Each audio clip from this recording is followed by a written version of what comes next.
Tapos ngayon meron tayong nabalitaan. Oo, si Levi Baligod at itong si Mike Defensor is not in a good terms. Yes, mga minamahal, meron tayong nabalitaan. Si Levi Baligod at itong si Mike Defensor parang nagkaroon din ng warsyak. Oo, parang may something na gusto nilang ilabas kasi nagkandaletse-letse na nga eh.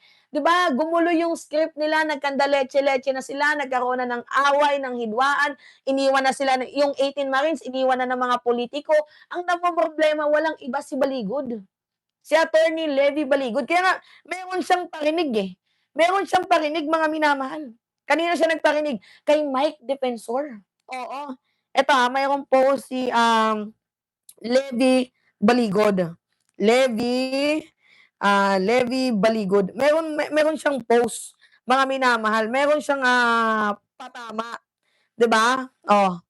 Attorney Levi Baligod. Meron siyang patama dito kay ano, eh, kay, Mike Defensor. Meron siyang patama. Oo, meron siyang patama dito kay ano, eh, kay Mike Defensor. Nasaan na ba 'yun yung patama niya na 'yan? Hinahanap natin, eh. Wait lang, hinahanap natin yung ano, yung patama niya kay Mike Defensor. Kasi nagkakagulo na, nagkakaroon na sila ng ano, eh, ng warsyak ngayon. Sige, ito, panood muna natin sa inyo yung reference natin ng ano, ng, balita. Panood natin mga minamahal yung reference natin. Ito, oh, nagsalita kasi si VAD. Ito, hindi 'to galing sa'kin, nanggaling 'to kay VAD. Oh, VAD, team, oo. Si Armand neutral lang naman 'to, eh, si Armand, oh, nakalagay dito sa kanyang ano, oh, Defensor at Baligod nag-away dahil sa bad script ng 18 boys, ng 18 Maleta boys. Nilaglag na ni Alan at Marcoleta. Ito, I'm not talking back anything because I didn't let go of anything. Yan yung post ni Levi Baligod. Pakita nga natin sa inyo mga minamahal. Ito. Yan, oh. Alright. Oh, yan, oh. Oh, yan, oh. Oh. Oh, 'di ba? Oh, nakalagay diyan, I'm not taking back anything because I didn't let go of anything. O ngayon ito, panoorin natin 'tong sinabi ni VAD. Oh, mga minamahal. Internal war sila or disagreement ukol dito sa mga mali-maling script, bad script dito sa 18 Marintes. Oh. At mukhang hindi masaya itong si Attorney Baligod. Salamat sa suporta and Happy Father's Day to you. Happy Father's Day rin sa mga tatay ngayon. May you have na mga praise can join my tito. Si Dakila, Tonyo, or si Joey Tepan, si Kiko Pangilito, pero ang dami mga DDS rin, ng mga followers ni Sharon Cuneta, ng mga fans ni Sharon Cuneta, lahat yan nagalit. Kumbaga, malaking epekto nito. May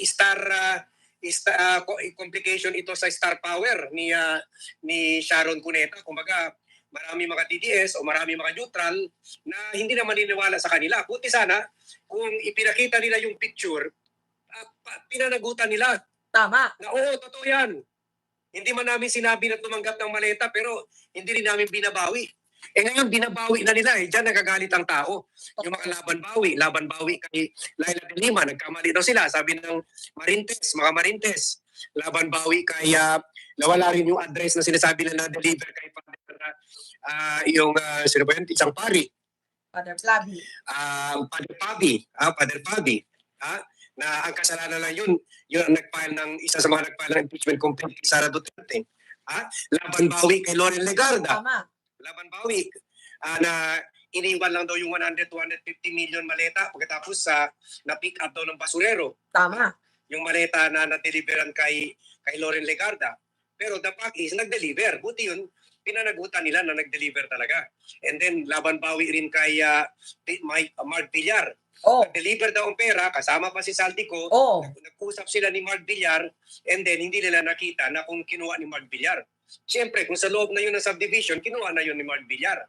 So, ganun. So, those things, including yung video pinakita ni Sharon, yung naroon sila sa Marawi at imposible tumanggap sila ng pera all the way sa Marawi. Kasi kung Pamilyar kayo na tulad kay Vlogcaster na sumasama tayo sa Yan. So sa madaling sabi mga minamahal, bad script. Bad script mga minamahal itong nangyari. Bad script, oo. Paano natin nasabing bad script? Hindi tumutugma. Kay Sharon Cuneta yung laban bawi nila, naku malaking star effect na yon, 'di ba? Oo, malaking star effect na yon yung ginawa nila kay Sharon Cuneta. Bad script yung kumbaga inilagay ng scriptwriter na 'to, si Attorney Levy Baligod at yung 18 ex-Marines sa bangin. Oo, nilagay. malaking laban bawi na pagkakamali na yan. Ayun, nagkukumahog si best friend ko, si Atty. Levy Baligod. At pati sa post natin kahapon, sinagot. Sabi pa niya ito, I'm not taking back anything because I didn't let go of anything. Oh. Comment niya ito doon sa vlog natin kahapon. Yung vlog natin kahapon, yung saan pinakita natin yung video ni Shawi na sinasabi nasa kwan sila, nasa Marawi sila. So yun, nagawa nang mag-react. Nagawa nang mag-react si Baligod sa post natin kahapon. Dito sa kung maalala nyo, na-repost ko rin sa media, sa personal page ko, sa Armand Dinocum vlog. Oh, 'di ba?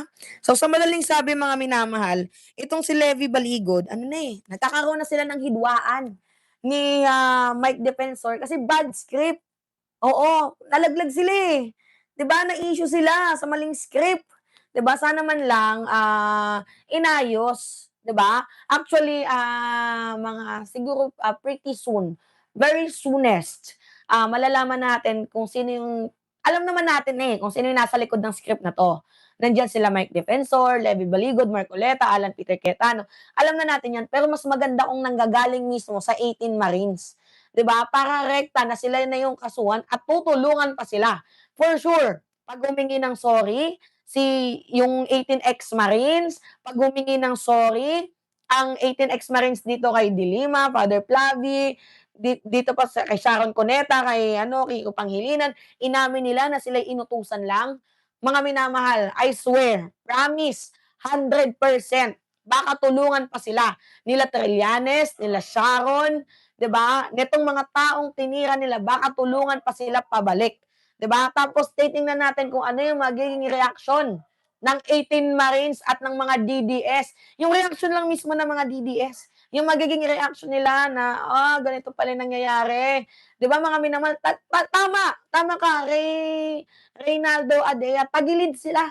Sa sobrang tagilid nila, tingnan mo, iniwan na nga sila sa ere. Yung last na Blue Ribbon Committee hearing, daw, naging presko na lang kasi iniwan na nga sila sa ere. Wala na. Wala lang nagtitiwala, iniwan na sila sa ere. Kahit mismo yung mga sponsor nila kasi madaming script. Kasi alam niyo si Marcoleta, nung unang Blue Ribbon Committee hearing, leading question yung ginagawa niya.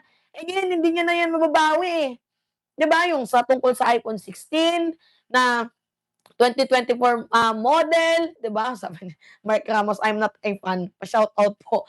'Di ba mga minamahal? O yun yung punto dito, sumama kayo sa mga politiko, nagpagamit kayo.